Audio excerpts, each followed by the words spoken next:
प्रिय विद्यार्थियों, आज हम पॉलिटिकल साइंस में डॉक्टर भीमराव अम्बेडकर के बारे में चर्चा करेंगे। डॉक्टर भीमराव अम्बेडकर आधुनिक भारत में सामाजिक न्याय की स्थापना करने वाले में प्रथम स्थान रखते हैं। आधुनिक भारत में सामाजिक न्याय की स्थापना और दलित वर्गों के उत्थान के प्रति प्रतिबद्धता के प्रतीक के रूप में डॉक्टर भीमराव अम्बेडकर नाम लिया जाता है।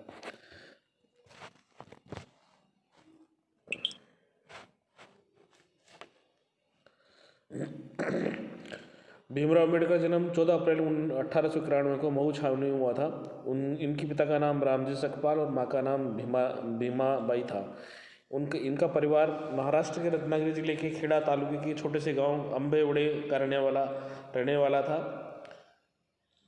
भीमराव के नाम के साथ जुड़ा कुल नाम अम्बेडकर मूलतः उनके ग्राम अम्बेवड़े से जुड़ा हुआ था। गांव का नाम पर आधारित कुल नाम अम्बेडकर को बाद में उनकी स्कूल शिक्षा के दिनों में उनके एक प्रिय शिक्षक द्वारा अम्बेडकर कर दिया गया।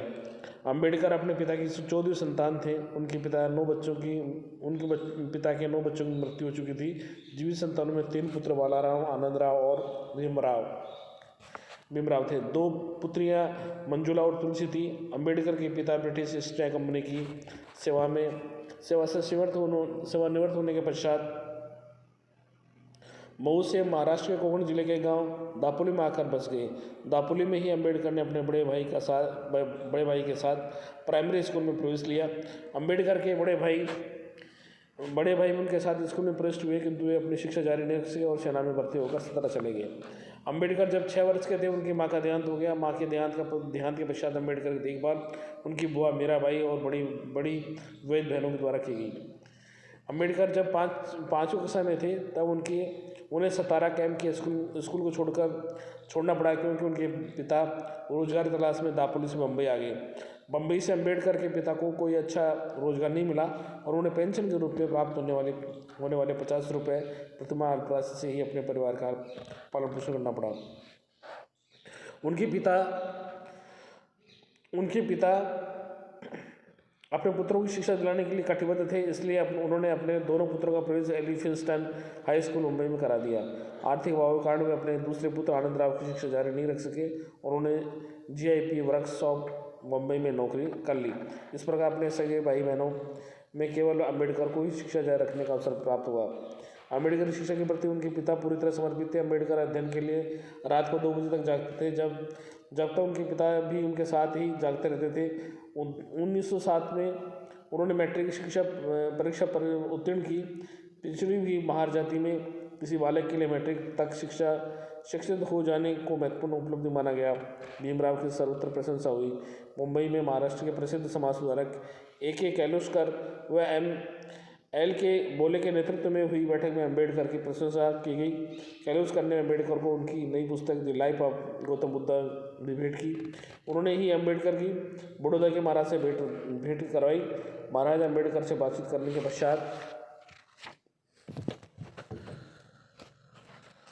के पश्चात बहुत संतुष्ट हुए। उन्होंने उच्च शिक्षा के लिए उन्हें 25 रुपये प्रति माह की छात्रवृत्ति देना स्वीकार कर लिया। एलिफिंस्टन कॉलेज मुंबई से 1912 में स्नातक की उपाधि प्राप्त करने के पश्चात अम्बेडकर ने बड़ौदा राज्य की सेना में लेफ्टिनेंट के पद पर कार्य करना आरंभ किया, किंतु नौकरी भी अधिक समय तक नहीं कर सके। जनवरी 1913 में उनके पिता गंभीर रूप से बीमार पड़े और उन्हें संभालने के लिए मुंबई चले गए, जहां 2 जनवरी 2013 को उनका देहांत हो गया। अम्बेडकर बड़ौदा वापस नहीं लौटना चाहते थे, वे उच्च शिक्षा प्राप्त करना चाहते थे। उन्होंने उच्च शिक्षा के लिए बड़ौदा राज्य ने छात्रवृत्ति देना स्वीकार कर लिया, किंतु इसके लिए उन्हें बड़ौदा राज्य के अनुबंध करना पड़ा, जिसके अनुसार उनके लिए उच्च शिक्षा पूरी कर लेने के पश्चात 10 वर्ष तक बड़ौदा राज्य की सेवा करना आवश्यक था। जून 1913 में उच्चतर अध्ययन के लिए वे संयुक्त राज्य अमेरिका चले गए। वहाँ उन्होंने कोलंबिया विश्वविद्यालय में प्रवेश लिया। 1915 में उन्होंने कोलंबिया विश्वविद्यालय से मास्टर ऑफ आर्ट्स की उपाधि प्राप्त की। 1917 उन्होंने कोलंबिया विश्वविद्यालय से ही national dividend of India and historic and analytic study शीर्षक शोध प्रबंध पर PhD की उपाधि प्राप्त की। 1916 में अपना PhD शोध प्रबंध कोलंबिया विश्वविद्यालय को प्रस्तुत कर देने के पश्चात वे लंदन आ गए और वहाँ उन्होंने विधि के अध्ययन के लिए द ग्रेज इन में तथा अर्थशास्त्र के अध्ययन के लिए London school of economics and political science में प्रवेश लिया। लंदन में वे DSc उपाधि के लिए अपने शोध प्रबंध का कार्य शुरू भी नहीं कर सके कि उन्हें बड़ौदा के दीवान की ओर से पत्र द्वारा सूचित किया गया कि उनकी छात्रवृत्ति की अवधि समाप्त हो चुकी है और उन्हें भारत आना है। अंबेडकर अगस्त 1917 में बम्बई वापस आ गए। बड़ौदा राज्य से हुए अनुबंध के अनुसार उन्हें 10 वर्ष तक बड़ौदा राज्य की सेवा करनी थी। उन्हें मिलिट्री सचिव के रूप में बड़ौदा राज्य की सेवा आरंभ कर दी। इस पद का अनुभव होने के पश्चात उन्हें बड़ौदा राज्य के वित्त मंत्री के रूप में नियुक्त किया जाने वाला था। बड़ौदा राज्य में उच्च पद पर नियुक्त होने के पश्चात उन्हें एक अछूत समझे जाने वाले महार जाति का सदस्य होने के कारण अम्बेडकर को बड़ौदा में निरंतर कठिनाइयाँ और अपमान सहन करने पड़े। यहाँ तक कि उनके अधीनस्थ कर्मचारी चपरासी में उनके साथ अछूत की भांति व्यवहार करते थे। अछूत होने के कारण उन्हें बड़ौदा में रहने के लिए कोई उपयुक्त स्थान भी नहीं मिला। उन्होंने पारसी सराय में बिना किसी जाति बताए रहने का स्थान प्राप्त किया, किंतु ये पता होने पर कि वे महार जाति के हैं उन्हें इस स्थान में छोड़ने के लिए बाध्य किया गया। अम्बेडकर को इस व्यवहार से अत्यंत निराशा और क्षोभ हुआ और वे बड़ौदा राज्य की सेवा छोड़कर मुंबई वापस आ गए। मुंबई में 1 वर्ष तक बेरोजगार रहे। नवंबर 1918 में उन्हें कॉलेज में राजनीतिक अर्थशास्त्र के प्रोफेसर के पद पर नियुक्ति प्राप्त हो गई। उनकी उत्कृष्ट प्रतिभा और श्रेष्ठ वक्तृता के कारण उन्होंने विद्यार्थियों के मध्य एक अच्छे शिक्षक की ख्याति प्राप्त कर ली, किंतु अस्पृश्यता की वेदना उन्हें यह भी झेलनी पड़े। उनके कुछ साथी गुजरते प्राध्यापक उन्हें इस घड़े से पानी पीने देने से आपत्ति करते थे, जो कि वहाँ शिक्षकों के लिए रखा जाता था। इस व्यवहार से अम्बेडकर को इस कटु यथार्थ का मान हुआ कि रूढ़ियों के प्रति अनपढ़ ग्रामीणों की नहीं अपितु पढ़े लिखे संभ्रांत लोगों की भी आस्था है।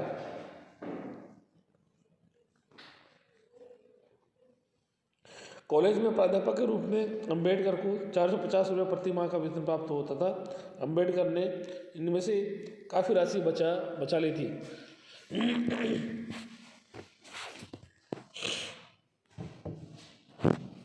अपने मित्र से 5,000 रुपये राशि की व्यवस्था करके तथा कोल्हापुर के राजा से कुछ सहायता प्राप्त करके अम्बेडकर पुनः उच्च शिक्षा प्राप्त करने के लिए लंदन चले गए।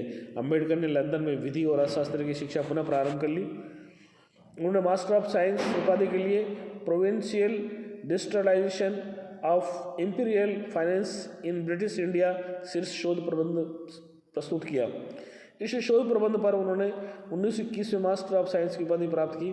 1922 में उन्होंने लंदन विश्वविद्यालय में द प्रॉब्लम ऑफ द रूपी शीर्षक पर एक अन्य शोध प्रबंध प्रस्तुत किया। 23 में उन्होंने DSc की उपाधि प्राप्त की। अप्रैल 1923 में अम्बेडकर वापस 1922 में उन्होंने लंदन विश्वविद्यालय में दी प्रॉब्लम ऑफ द रूपी शीर्षक पर एक अन्य शोध प्रबंध प्रस्तुत किया।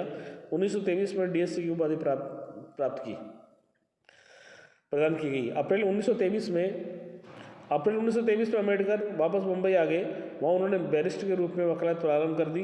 वकालत में अपना व्यवसाय जमा लेने के पश्चात उन्होंने अस्पृश्यता की समस्या पर ध्यान केंद्रित करना आरंभ कर दिया और सार्वजनिक जीवन में रुचि लेने लगे। 1918 में सरकार ने मताधिकार के प्रश्न पर विचार करने के लिए एक समिति नियुक्त की। इस समिति के विभिन्न वर्गों और समुदायों के प्रतिनिधियों की साक्ष्य ली। कर्मवीर VR सिंधे और अम्बेडकर को इस समिति के समक्ष साक्ष्य देने के लिए आमंत्रित किया गया। अम्बेडकर ने ऐसा स्पष्ट समझे जाने के वाले उस समुदाय के लिए पृथक निर्वाचक मंडल और स्थानों के आरक्षण की मांग की। अम्बेडकर ने कहा कि सवर्ण जातियों का यह दायित्व है कि पिछड़ी वर्गों को शिक्षित और जागरूक बनाएं और उन्हें सामाजिक और समानता का स्तर प्राप्त करने दें। अम्बेडकर का मत था कि जब तक उनके उद्देश्य की प्राप्ति नहीं हो जाती तब तक भारत में स्वराज्य की कल्पना करना व्यर्थ है। अम्बेडकर ने जनवरी 1920 में महाराजा कोल्हापुर की आर्थिक सहायता से अस्पृश्यों की समस्याओं को उजागर करने के लिए मूक नायक नाम से एक समाचार पत्र का प्रकाशन करना आरंभ कर दिया। यद्यपि औपचारिक रूप से अम्बेडकर इस समाचार पत्र के संपादक नहीं थे, किंतु ये सर्वज्ञात था कि यह समाचार पत्र वस्तुतः अम्बेडकर का मुख्य पत्र था। अम्बेडकर ने इस पत्र का उपयोग भारत की सामाजिक व्यवस्था में विद्यमान अस्पृश्यता जैसी समस्याओं, बुराइयों और सामाजिक अन्याय के अन्य पक्षों के विरुद्ध जनमत जागृत करने के लिए तथा अपनी सामाजिक विचारधारा के प्रतिपादन के लिए 1923 में अम्बेडकर ने मुंबई से एक पाक्षिक पत्र बहिष्कृत भारत का भी प्रकाशन आरंभ किया। अम्बेडकर ने दलित वर्गों को संगठित करने की आवश्यकता अनुभव की ताकि वे सवर्णों द्वारा किए जा रहे सामाजिक अन्याय के प्रतिकार के लिए प्रभावशाली संघर्ष कर सके। इस उद्देश्य से उन्होंने 20 जुलाई 1924 को बहिष्कृत हितकारिणी सभा की स्थापना की। अम्बेडकर ने इस सभा की गतिविधियों को गति देने के लिए महाराष्ट्र के विभिन्न भागों का दौरा किया और दलित वर्गों में इस संदेश का प्रसार किया कि उनका उत्थान शिक्षा, संगठन और स्वयं उनके द्वारा सक्रिय प्रभावी संघर्ष के माध्यम से ही संभव है। अप्रैल 1925 में अम्बेडकर ने बम्बई प्रेसिडेंसी में नेपानी नामक स्थान पर प्रांतीय दलित वर्ग सम्मेलन की अध्यक्षता की। इस सम्मेलन में अम्बेडकर ने सार्वजनिक रूप से अस्पृश्यता के निवारण के संबंध में गांधी दृष्टिकोण की आलोचना की और कहा कि गांधी अस्पृश्यता के प्रश्न को महत्व नहीं दे रहे हैं जो वे खादी के प्रचार प्रसार और हिंदू मुस्लिम एकता जैसे विषय को दे रहे थे। अम्बेडकर द्वारा स्थापित बहिष्कृत हितकारिणी और दलित उद्धार के लिए सामाजिक चेतना को जागृत करने की अतिरिक्त दलितों के मध्य शिक्षा के प्रचार के लिए भी सक्रिय कार्य करना प्रारंभ कर दिया। महाड़ सत्याग्रह के माध्यम से अम्बेडकर ने दलित वर्गों के संगठित संघर्ष को सूत्रपात कर दिया। महद नगर पालिका ने एक प्रस्ताव के द्वारा एक सार्वजनिक जलाशय को अस्पृश्यों के उपयोग के लिए खोल दिया, किंतु अस्पृश्य समुदाय स्वर्ण हिंदुओं के प्रतिरोध के भय के कारण इस अधिकार का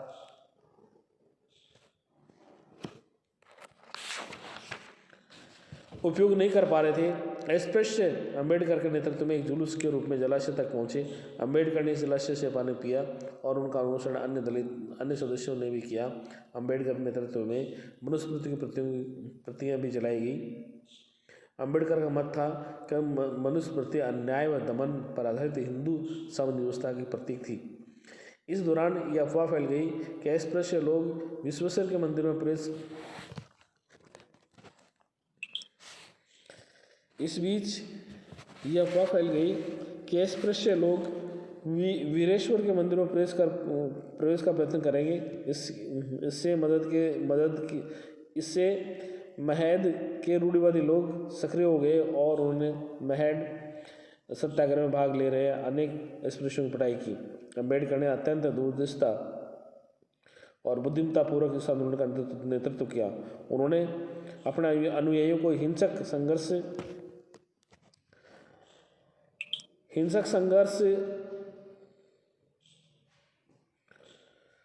से रोका। महद सत्याग्रह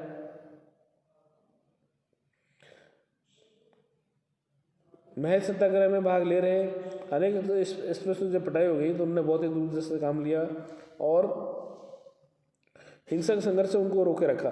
महद सत्याग्रह के बाद अम्बेडकर ने दलितों द्वारा उनके अधिकारों के लिए पुनः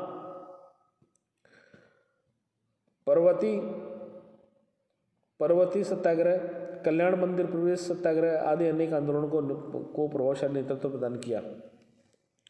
अम्बेडकर ने दलित वर्गों के छात्रों के मध्य चेतना जागृत करने और उन्हें संगठित करने के उद्देश्य से समता संघ दल का भी गठन करवाया। इस दल का उद्देश्य दलित वर्गों के मध्य अनुशासन और आत्मनियंत्रण के भाव को जागृत करना था। अम्बेडकर दलित वर्गों की दिशा में सुधार के लिए वैधानिक प्रावधान करने के लिए भी प्रयत्नशील थे। 1926 में अम्बेडकर को बम्बई लेजिस्लेटिव काउंसिल का सदस्य मनोनीत किया गया। काउंसिल के सदस्य के रूप में भी अम्बेडकर ने दलितों के उद्धार और सामाजिक व्यवस्था में सुधार के लिए अपने प्रयत्नों को जारी रखा।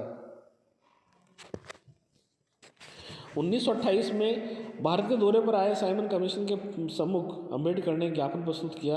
कांग्रेस ने साइमन कमीशन के बहिष्कार का आह्वान किया था, किंतु अम्बेडकर ने इस कमीशन से सहयोग करने के लिए मुंबई लेजिस्लेटिव काउंसिल द्वारा गठित समिति के सदस्य के रूप में इसकी कार्रवाई में भाग लिया। इसके समक्ष साक्ष्य भी प्रस्तुत की। अम्बेडकर के इस कदम की काफ़ी आलोचना की भी हुई और उन्हें विश्वासघाती कहा गया। अम्बेडकर ने साइमन कमीशन के समक्ष अपने ज्ञापन में मुंबई प्रेसिडेंसी में दलित वर्गों के संरक्षण के लिए विशेष प्रावधान करने की मांग की। अम्बेडकर ने यह भी स्पष्ट किया कि दलित वर्गों के प्रतिनिधियों को विधान परिषद में निर्वाचित होने का भी अवसर प्रदान किया जाना चाहिए।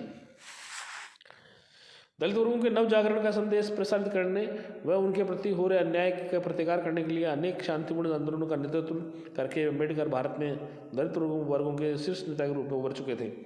8 अगस्त 1930 को नागपुर में आयोजित अखिल भारतीय दलित वर्ग सम्मेलन के अम्बेडकर ने अध्यक्षता की।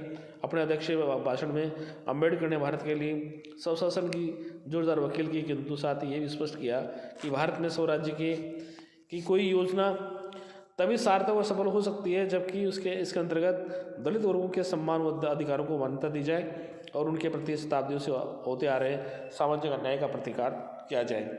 1930 से 1933 के मध्य ब्रिटिश सरकार द्वारा आयोजित 3 गोलमेज सम्मेलनों में अम्बेडकर ने दलित वर्गों के प्रतिनिधि के रूप में भाग लिया।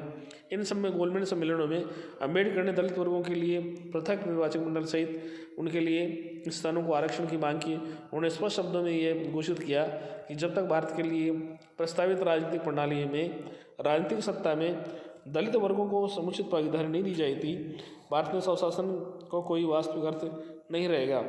विधानमंडलों में अस्पृश्यों के लिए पृथक निर्वाचक मंडल की अम्बेडकर की मांग से महात्मा गांधी का तीव्र मतभेद था। उन्होंने आशंका प्रकट की कि अम्बेडकर की इस मांग से हिंदू समुदाय में अनावश्यक विभाजन होगा तथा स्वयं अस्पृश्यों और दलित वर्गों को भी इससे दूरगामी क्षति होगी।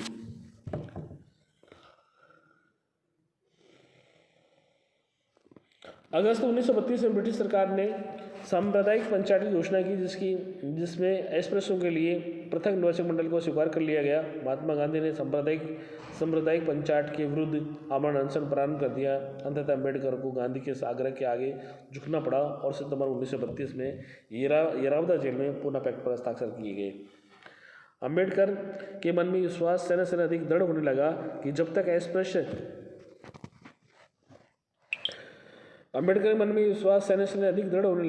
कि जब तक अस्पृश्य और दलित वर्ग हिंदू समुदाय का अंग रहेंगे, उन्हें समाज की न्याय सम्मत और सम्मानजनक स्थान प्राप्त नहीं होगा।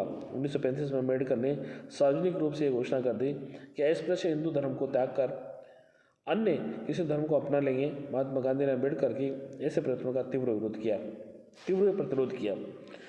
अक्टूबर 1936 में अम्बेडकर ने independent labour party of India की स्थापना की। इस दल ने 1937 में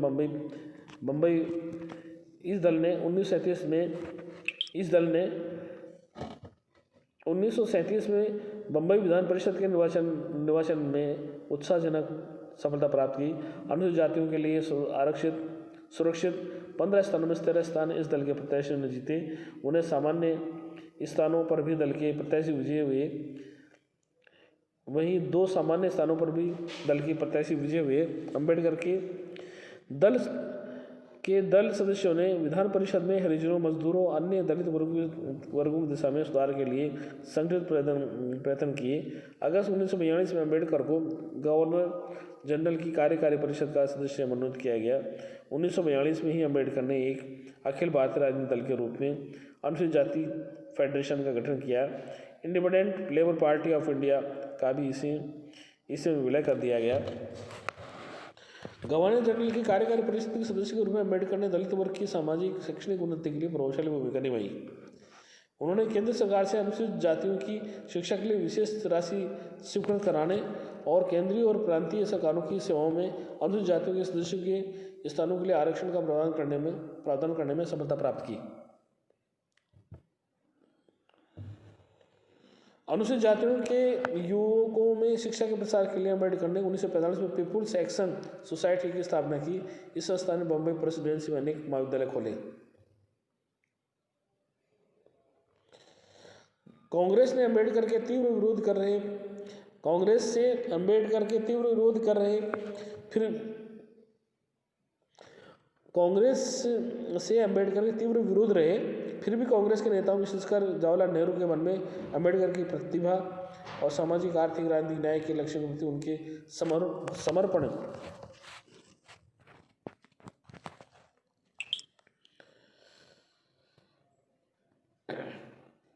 जवाहरलाल नेहरू के मन में अंबेडकर की प्रतिभा और सामाजिक आर्थिक राजनीतिक न्याय के लक्ष्य के प्रति उनके समर्पण के प्रति प्रशंसा का भाव था। 1946 में कांग्रेस ने अंबेडकर को भारत की संविधान सभा का सदस्य मनोनीत किया।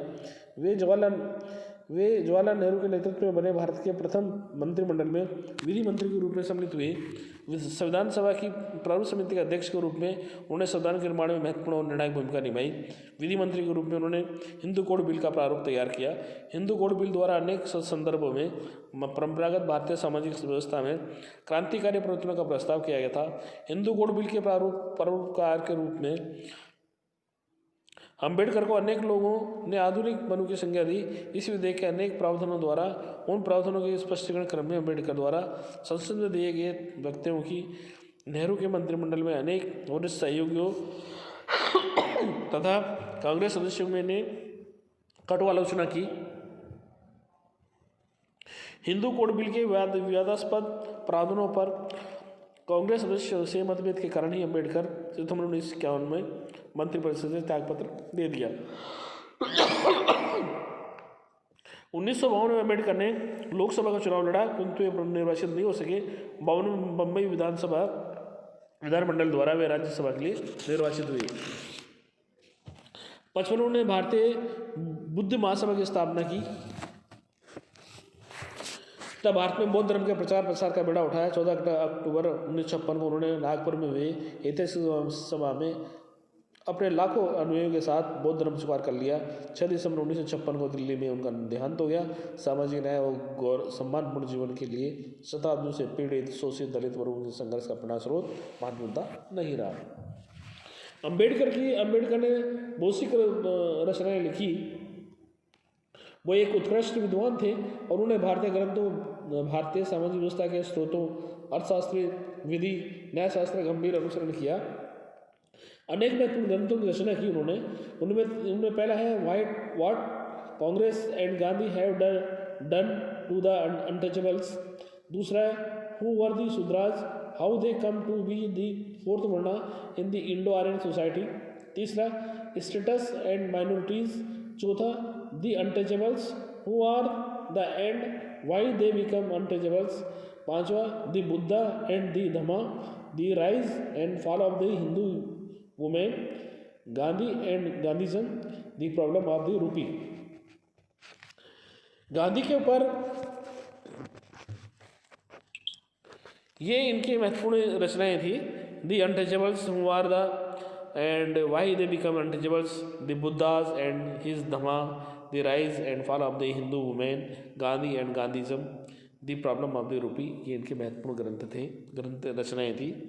अंबेडकर के व्यक्तित्व पर जो प्रभाव पड़े उसमें परिवार का प्रभाव था, विद्यालय के वातावरण का प्रभाव था और श्रवणों द्वारा किए गए व्यवहार का अनुभव था।